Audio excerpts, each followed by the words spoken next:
Hello, everyone, and thanks for joining us. Today we're back with award-winning novelist and screenwriter Edward Savio. Hey, Edward, welcome back. I'm looking forward to our conversation. Good, likewise. So, Edward, I want to start by asking you, what does your typical writing day look like, and how do you typically stay disciplined across multiple projects? So, a couple of things. Number one, I say this to my kids, I say this to writers, I say this to anybody doing anything. And I say it to other people so I can remind myself, which is you are what you do every day. If you write every day, even if you haven't published something, you are a writer. And I don't mean like, okay, you got to take some days off a little bit. Writers don't do that as often, maybe as everyone else. But when I'm not doing that, a couple things happen. I'm not a writer when I don't write every day. I'm also really kind of grumpy because as I've told people I've been in relationships with, I've probably saved, I've made a lot of money as a writer, but I've also saved a lot of money as a writer by not having to go to therapy as much because my writing is my therapy. So a typical day tends to be I've got to write or create a few hours a day. And I usually spend the morning reading or listening to something that I'm involved in. I try to stay away from the news because it just gets me down a rabbit hole. And I just get into the world. The key here is that if you really want to be efficient, stick to writing as much as you can every day, even if it's a short period of time, because you will not have to have that inefficient ramp up time. I actually believe that I'm much more efficient when I'm writing more than one thing. Mm, And I have to have at least two projects, uh, and there'll be one that's the horse I'm riding. And then there's another one that's like the sidecar that I'm jumping into every once in a while. And that one will become the horse I'm riding later. I want to get a little bit now into the technicality of writing. Do you draft dialogue first because it's your favorite part, or does it typically emerge as you flesh out scenes? I'm a screenwriter first. That's how I wanted to be a filmmaker first. I didn't read a lot when I was a kid. I watched movies. I studied movies. And I ended up, thankfully, because some of my intelligent English teachers told me I needed to, I eventually read. And I eventually read after I left these teachers. I no longer was under their tutelage when I finally said, hey, all right, I'm ready. Give me some books I need to read. Give me a list of books. And so for me, dialogue just is natural. Like Hmm. I can go through and um, I'm just going to be able to get the dialogue. It's not that hard for me. So I can either record it or do voice recognition for dialogue here and there. But the harder part for me, the one that I've worked on more has been creating the world. And so Mm. my first novel, The Idiots in the Machine, was an anti-screenplay because as a screenwriter, I don't have to give you that much detail. I just say this guy and this woman walk into a bar and then they say these funny things or these, dangerous, threatening things. But in a novel, I've got to tell you what that bar looks like. I've got to set that scene. And Right. so when I first wrote, I wanted to write something that could never be made into a movie because it was lush and it had all these different storylines coming together and meshing together in one thing. It ended up being one of my biggest sales. It was like a seven-figure deal with Sony. Afterwards, I was like gobsmacked because what happened was is that I went away from my screenwriting talent and I overwrote this thing Mm. at first. But eventually my screenwriting tight screenwriting's like haiku. Hmm. It's very narrow, you know, especially before streaming and before when, long form premium television could expand things. 125 pages, 130 pages, that's the most. People would rather have you write 115 pages because it's cheaper and cheaper to make. But I always came in like 10 pages over everybody else. But I was like, no, no, no, no, you're going to like it because the dialogue's snappy and it's fast.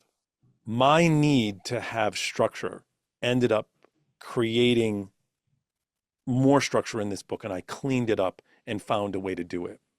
And so dialogue is my favorite thing, but I've come to love the turn of phrase that allows you to get it, the scene.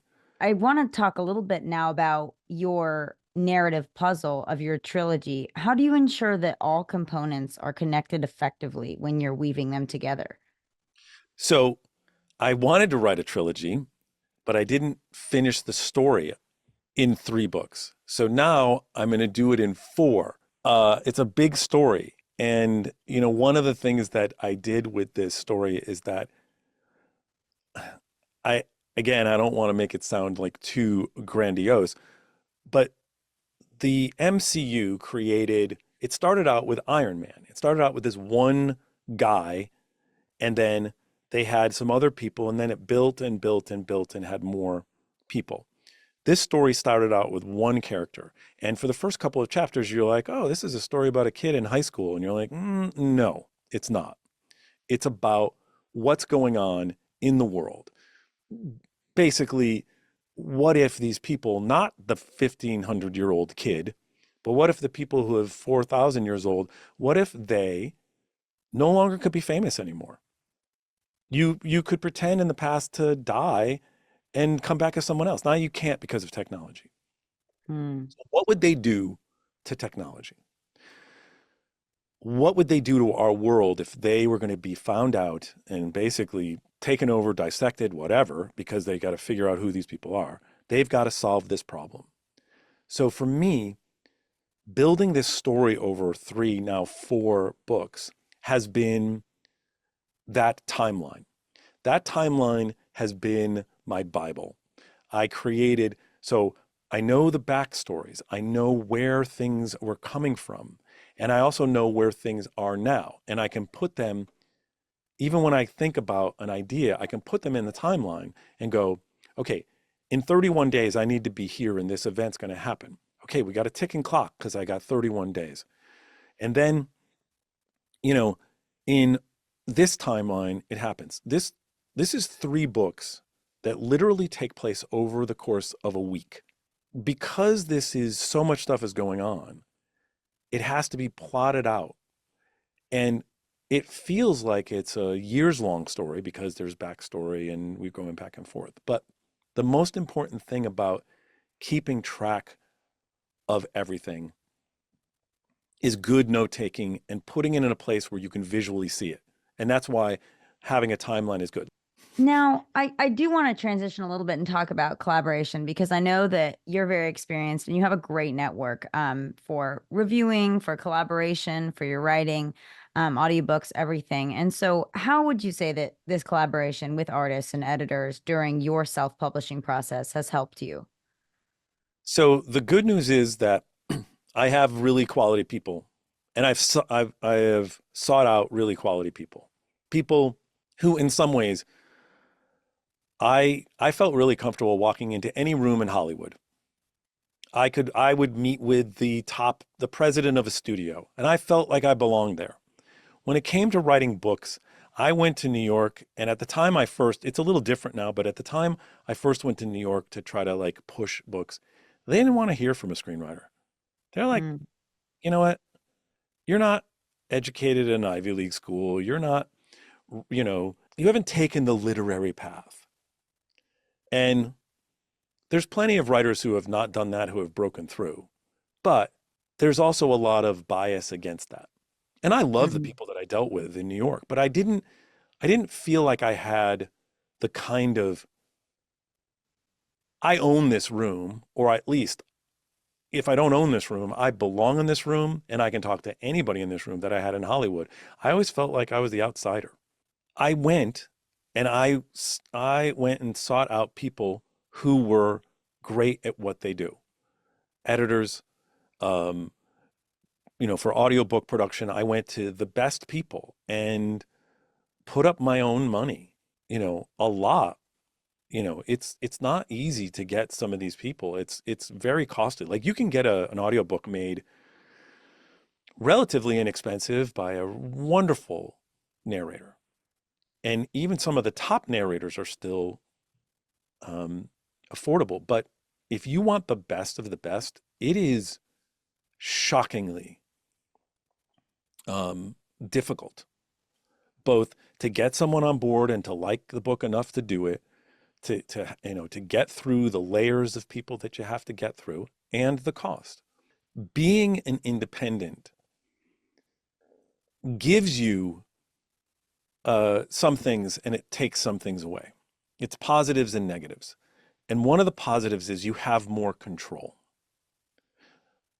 Like for instance, when we're doing an audiobook, I think the audiobooks of Alexander X, they've won awards. And one of the reasons why is because I went after the best narrators I could possibly Mhm. get. I used uh, you know, directors and producers that were the top of the field. And then I did also something at the end. Something that most writers don't get a chance to, don't have the right to do, and maybe don't even have the desire to do. When everything's done, I go back and I listen and I do, because I'm technically savvy with audio equipment and audio software, I go back and I do a pacing edit on the audiobook. I put Mm. I put a breath here. I put a space between a scene where there's a button at the end of the scene. I give, maybe there's too much space between something and the dialogue has to be faster. So the cut between the two characters might be unnatural for a human, maybe, or less natural for a narrator to say, but more natural as if it were a movie. Hmm. Listening to it. People almost not talking over it because I never wanted to make it unnatural, but I want to push the limit of sometimes where this sounds like a movie when we're talking about dialogue. And the most important thing is, and my biggest pet peeve, and for anyone listening out there, don't do this if you're a producer of audiobooks. I dislike at the end of a book when the last words of that book are then immediately followed by someone giving me the credits of the book within Mm. seconds. I need a breath. If you've done your job as a writer, if you've done your job as a narrator and a production, you have touched me, and those last words need to sit with me for a beat.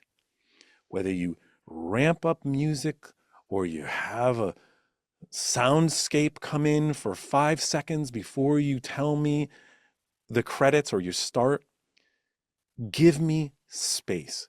It's one of the most frustrating things I think about about audiobooks, because I will go and I will listen to an audiobook because I just don't have time sometimes to read the thing, but I will move back and forth between reading and listening.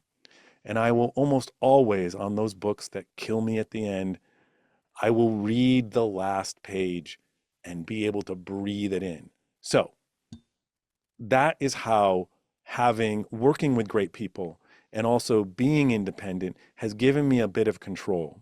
Do I leave money on the table by doing things this way? Yes.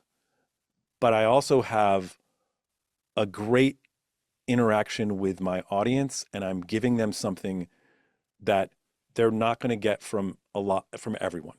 They're going to get a certain level of me in everything that they take from me.